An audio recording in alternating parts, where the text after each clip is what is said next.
बहुत सारे राज्य में जो है आप एक देखते हैं कि अंचल स्तर पे एक जो रजिस्टर है ना, अंचल लेवल पे वो रजिस्टर का नाम जो है वो रजिस्टर 2 दिया जाता है। अक्सर आप ये जो है सुने होंगे, अगर नहीं सुने होंगे तो भी यहाँ पर ये समझ लें कि जिला में जो भी जमीन का दस्तावेज मौजूद है उसको जो है अंचल में भेजा जाता है। क्यों भेजा जाता है? कि ताकि उस जमीन का इंफॉर्मेशन, जितने भी लोगों का जमीन है, खतियानी है, रेती है, जो भी है जमीन है या रजिस्ट्री है, वो सभी का एक इंफॉर्मेशन रजिस्टर में मेंशन करके अंचल को दे दिया जाता है, ताकि अंचल जो है उस रजिस्टर के अकॉर्डिंग दाखिल खारिज प्रक्रिया कर सके। ठीक है, दाखिल खारिज प्रक्रिया कर सके। उसके अलावा मान लेते हैं कि ये जो आप रजिस्टर है, हो सकता प्रकार का त्रुटि हो, ये बन के कहां से आया? जिला से। सुधार कहां होगा? जिला में होगा। तो इसी प्रकार से ये दिया जाता है। तो ये आप समझ सकते हैं कि रजिस्टर है।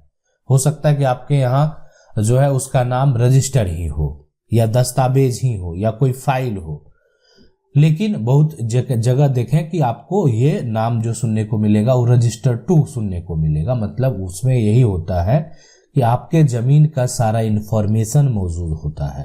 आप उस रजिस्टर 2 का नकल निकाल कर ये जान सकते हैं कि ये संपत्ति जो है वो कैसे आया, यानी उसका इंफॉर्मेशन जिला में भी मौजूद रहता है। आप अपने जिला में जाकर भी जो है आप उसका नकल जो है वो प्राप्त कर सकते हैं। लेकिन जब ये नकल आपको अपने अंचल लेवल में प्राप्त हो सकता है तो आप जिला क्यों जाएंगे? जिला में जाकर आप उसका सुधार करवा सकते हैं। सवाल है 1902 वाला रजिस्टर 2 का नकल क्या और कैसे मिल सकता है? क्या उसका सर्टिफाइड कॉपी मिल सकता है? अगर मिल सकता है तो कैसे? इसके अलावा CS जो है यहाँ पर रिटर्न का सर्टिफाइड कॉपी कैसे मिलेगा? देखें 1902 वाला जो रजिस्टर है उसका हो सकता है कि जो ओल्ड दस्तावेज है, ओल्ड रजिस्टर है, तो वो अंचल के जो कर्मचारी हैं आप उनसे बात करके जो है यहाँ पर निकाल सकते हैं कि वहां पर उस रजिस्टर का नकल अगर आपको नहीं तो आपको फिर जिला से निकालना होगा। देखें 1902 का जो, तो आप उसको प्राप्त कर सकते हैं। देखें उसी के आधार पे जमीन का जो है एक तरह से जो आने वाले समय में जो है एक तरह से मोटेशन किया गया, या जो जमीन का सर्वे किया गया आगे चल के, तो उसी के आधार पे। लेकिन उस समय का नकल आप प्राप्त कर सकते हैं। नकल निकालने के बाद आपको पता चल जाएगा। अगर कोई त्रुटि है तो आप सबूत के तौर पे पेश भी कर सकते हैं। लेकिन आप अगर मान लेते हैं जो भी देखें सर्टिफाइड कॉपी अगर आप प्राप्त करना चाहते हैं तो आपको फिर जिला अभिलेख में ही जाना होगा। जिला अभिलेख जो है यहाँ पर का जो कार्यालय है, वहां पर जो आप जिला अभिलेख जाएंगे वहां पर आवेदन करेंगे, तभी वहां से वो कॉपी आपको जो है प्राप्त होगा, अगर कोई अभिलेख निकालना चाहते हैं तो। लेकिन अगर आप जो है रजिस्टर 2 का नकल प्राप्त करना चाहते हैं तो आप अंचल के जो है अंचल से प्राप्त कर सकते हैं, अंचल के कर्मचारी से प्राप्त कर सकते हैं। तो ये पूरा प्रक्रिया है जहां से दोनों आप नकल प्राप्त कर सकते हैं। सवाल है 1987 में सिर्फ 10 रुपया के एग्रीमेंट पे जो है दादाजी ने जमीन 3500 रुपया में खरीदी थी, और एग्रीमेंट जो है विथ एडवोकेट नोटरी पर हस्ताक्षर करने वाले 2 लोग अभी जिंदा हैं, और लेकिन अब बेचने वाले के लड़के ने केस कर दिया है जमीन पर दावा करने का, जबकि हमारे पास 1987 से उस जमीन पर हमारा कब्जा है। तो एक बात ध्यान रखें कि किसी भी हालत में कब्जा खाली नहीं करना है ना। और केस अगर सिविल कोर्ट में नहीं किया गया है तो आप सिविल कोर्ट में ले जाएंगे, उस एग्रीमेंट के आधार पे उस जमीन पर दावा करने का प्रयास करेंगे। और सबसे बड़ा बात यह है कि उस जमीन पे आज अब तक आपका कब्जा है। ठीक है, अब है कि विभाग जो है शराब का ठेका चलाने के लिए किराए पे दिया था, उसकी रसीद भी है, उसका किराया हमने लिया था, तो क्या ये केस हम जीत जाएंगे? देखिए आपने जो किया था उस बीच में, लेकिन अभी वो वर्तमान में आपके कब्जे में होना चाहिए। आप खुद सिविल कोर्ट जा सकते हैं, आप अपना दावा पेश कर सकते हैं। और रही बात आप सबूत के तौर पे लेकिन वो एक बड़ी त्रुटि है कि एग्रीमेंट है उसको रजिस्ट्री नहीं करवाया गया।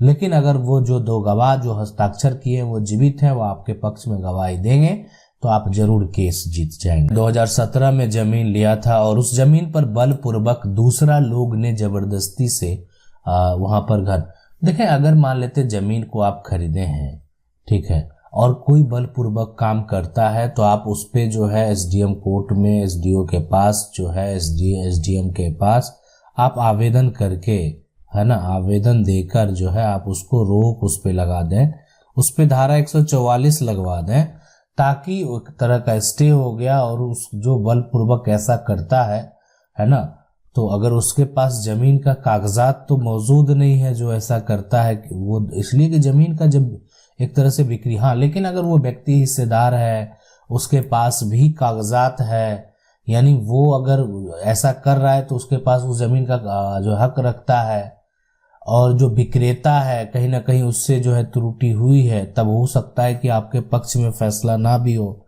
इसलिए कि जो विक्रेता है, अगर मान लेते दूसरे भाई का हिस्सा जमीन बेच दिया या आधा जो है अपने भाई के हिस्से के जमीन को बेच दिया, तो उस केस में जो है एक्शन लिया जा सकता है, यानी आपके अगेंस्ट भी फैसला हो सकता है। सवाल है कि सर मेरे अब्बा की एक प्रॉपर्टी है और उसका जो ऑनलाइन टैक्स है ना ऑफिस के अब्बा के नाम से, बट अभी गांव में कुछ लोग बोल रहे हैं कि वो प्रॉपर्टी कैसे और ने अपने नाम पर जो है कराया है।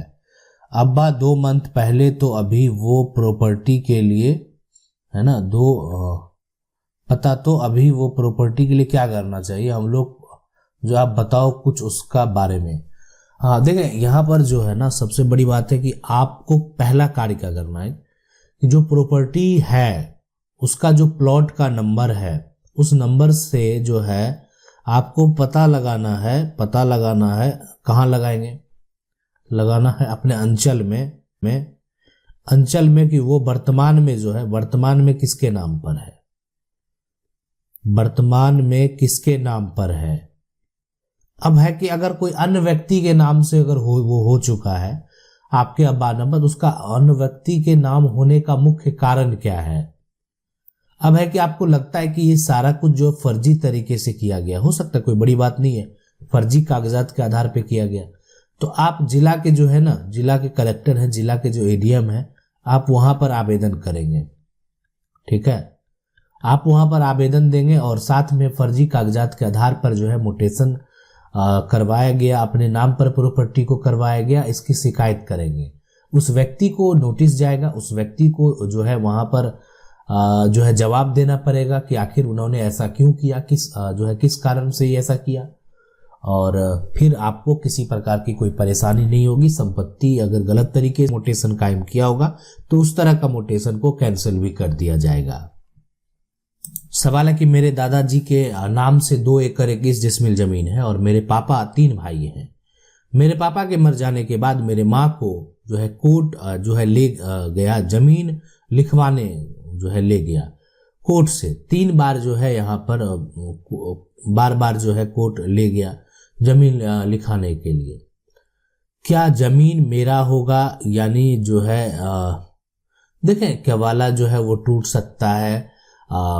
अगर जो मेरे दादाजी के नाम से, अगर आपके दादा के नाम से जमीन है ना, नाम से जमीन है, और जो है मेरे पापा जो आपके 3 भाई हैं, तो तीनों भाई उसके हकदार हैं, और साथ में अगर दादा की मृत्यु हो जाती है तो दादा के यानी जो दादी है ना, दादी है, उनका भी हक होगा। कानूनी तौर पे जो है वो अपने दादा के का जो हक होगा वो उस पे हक दादी का भी होगा, मतलब एक हिस्से में उनका भी हक होगा कानूनी रूप से अगर देखा जाए तो।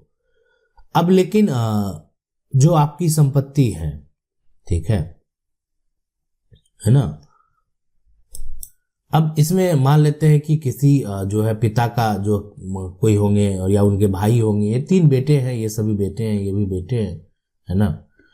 तो अगर मान लेते हैं एक की पत्नी, मान लेते हैं इनकी पत्नी के द्वारा वो जमीन जो है लिखा गया, लेकिन किसी का आपस में कोई भी एक रजिस्टर बंटवारा नहीं है, उस हिसाब से जो हिस्सेदार है अगर वो दावा पेश करेंगे, अगर जो हिस्सेदार है वो दावा पेश करेंगे तो जो है डीड कैंसिल होगा।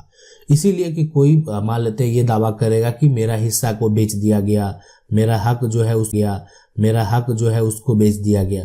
तो अगर इस तरह का दावा किया जाएगा तो फिर आसानी से उस तरह का रजिस्ट्री जो है वो टूटेगा, संभव है टूटना।